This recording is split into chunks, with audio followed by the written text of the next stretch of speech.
I learned a very valuable lesson from Joseph. Just reading it a couple of moments ago, I was like, I think that I got G-checked. And so I must go ahead and then transfer the check to you. Okay, great. I think that we tell our stories wrong. We do a lot of emotionalism to it. And I think that that has a very negative connotation to it. I believe there's a way to tell your truth without making you a victim of the truth. Do you understand?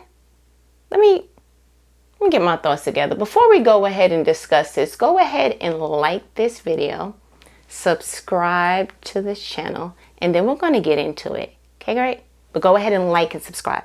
Okay? Okay, go.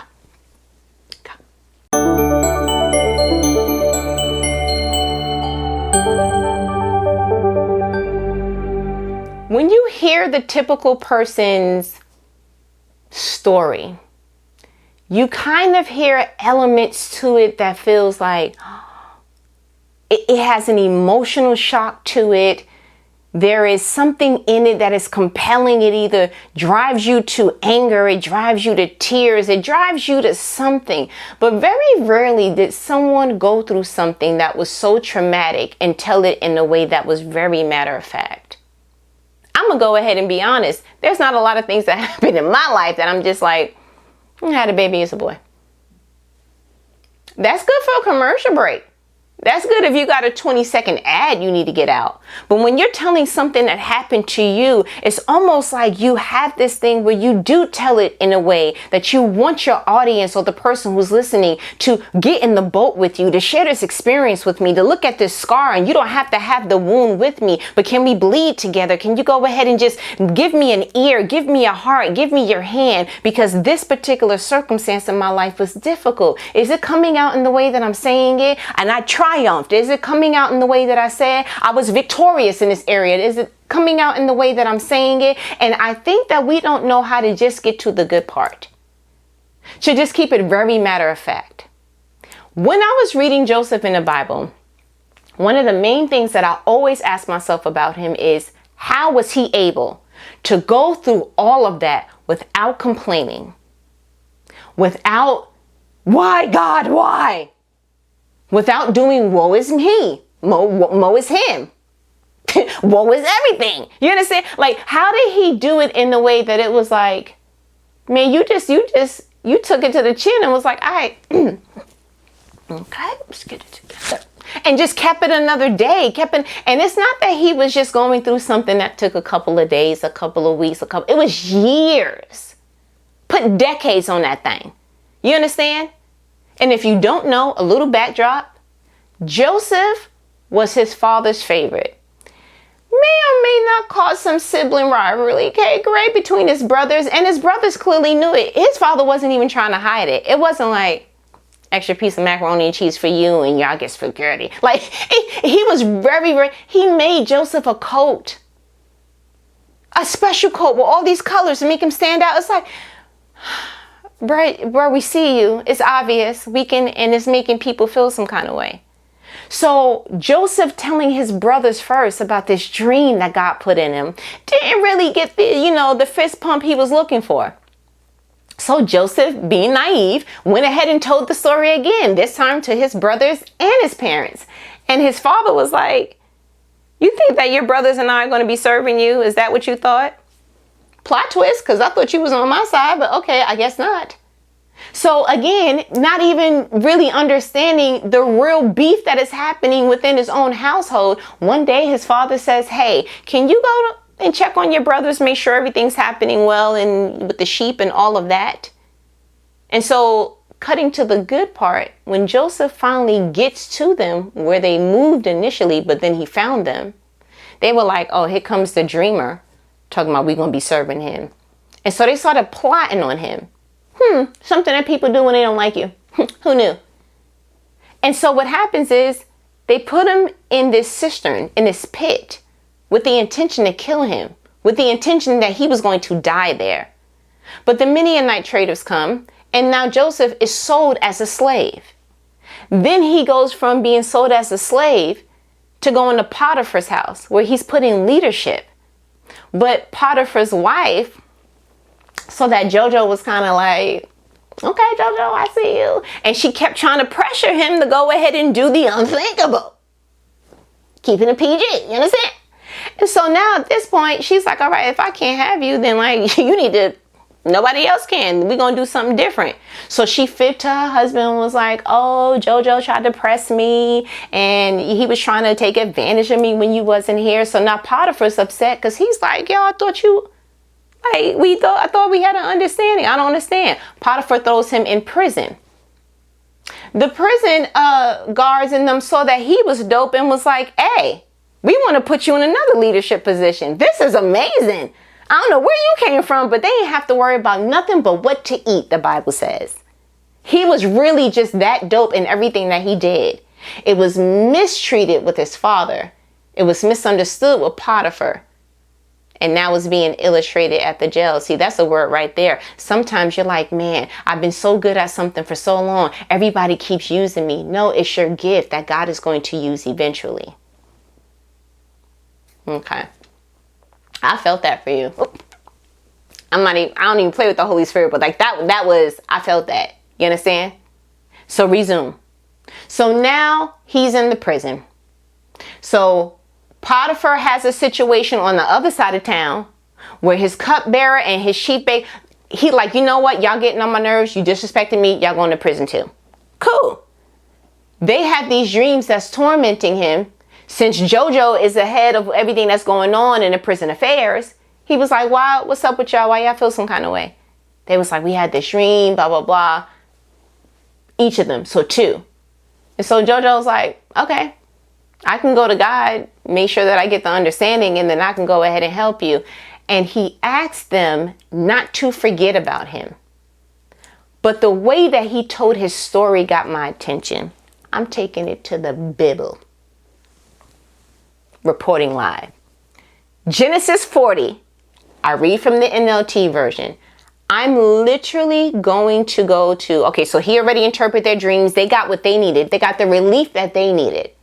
Watch how JoJo frames his story. Verse 14, Genesis 40. And please remember me and do me a favor when things go well for you. Mention me to Pharaoh so he might let me out of this place. 15. For I was kidnapped from my homeland, the land of the Hebrews, and now I'm here in prison. But I did nothing to deserve it. JoJo, why you told the truth, but why you didn't? Let me see. 15. For I was kidnapped from my homeland, the land of the Hebrews, and now I'm here in prison. Repeat that. But I did nothing to deserve it. Oh, if we would have had JoJo's life, we would have been like, and it started from my father. And then what he did and blah, blah, blah. And he gonna make me a coat. And then my brothers. And then we would have had a field day with the brothers. And then the Midianite traders. And then Potiphar's wife. We would have took every piece of what happened to us and dragged it into the future and use it as whatever we needed to morph into, because this is what happened to me. And JoJo didn't do none of that. JoJo was like, listen, it was a couple of things that happened. This man told this whole story, decades, in literally probably 140 characters.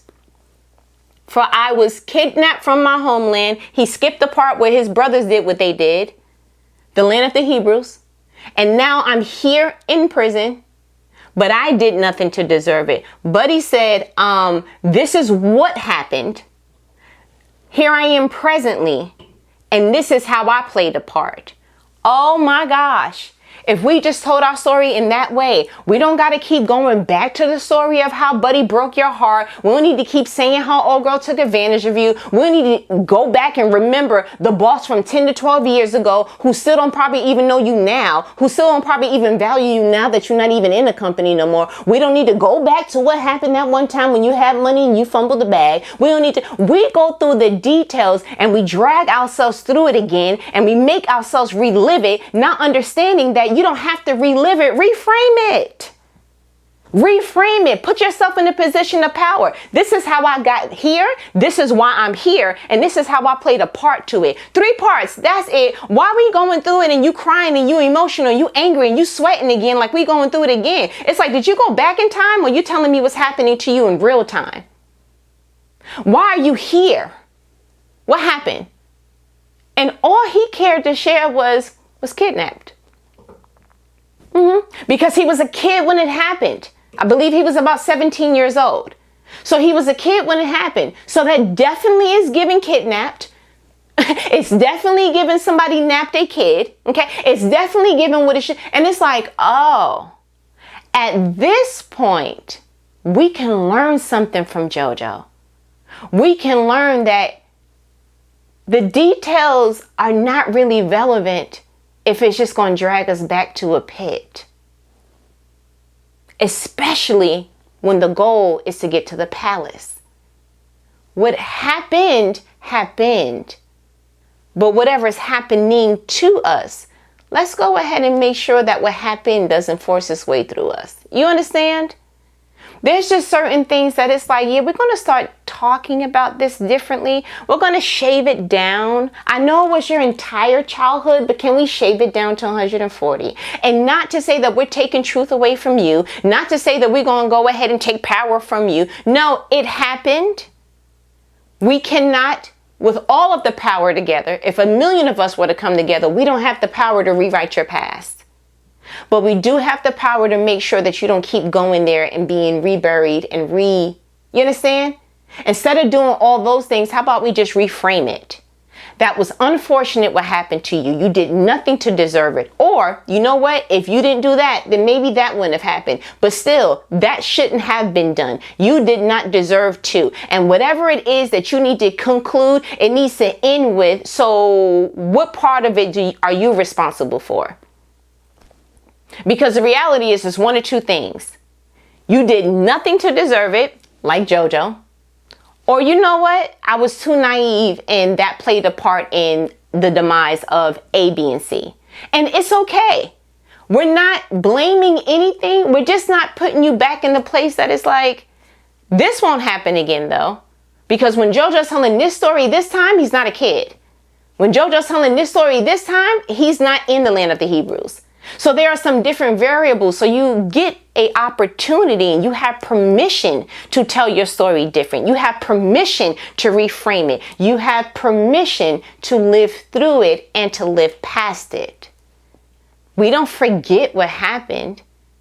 We just don't spend our time giving something a pulse that was in the past. It's very simple. So my challenge to you, the thing that keeps conjuring up in your soul, the thing that keeps conjuring up in your emotions, that you find yourself having a physical or emotional mental reaction to something that happened in the past, my challenge is reframe it. Reframe it. It's your story. You get to rewrite it if you wanted to. You don't get to take away the truth. You get to take out the pain so that you can get the lesson. That's what it's all for. You get in pain just to be in pain? Or you're experiencing some painful things as you're getting some valuable lessons? See, just how you just reframe it. How do you look at that? You understand? But listen, I feel like you got what you needed. I felt like you got what you needed. Did you like this video? Subscribe to this channel and do all the YouTube things. Okay, great.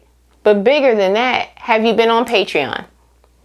You are missing everything that is awesome. Okay, great.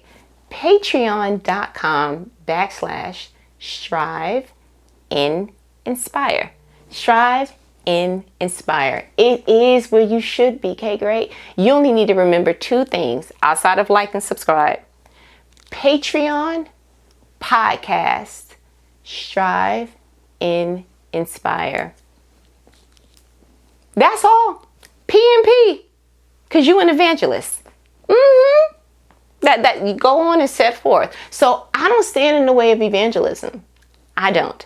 So I'm going to go ahead and let me go. We talk later? All right. Later.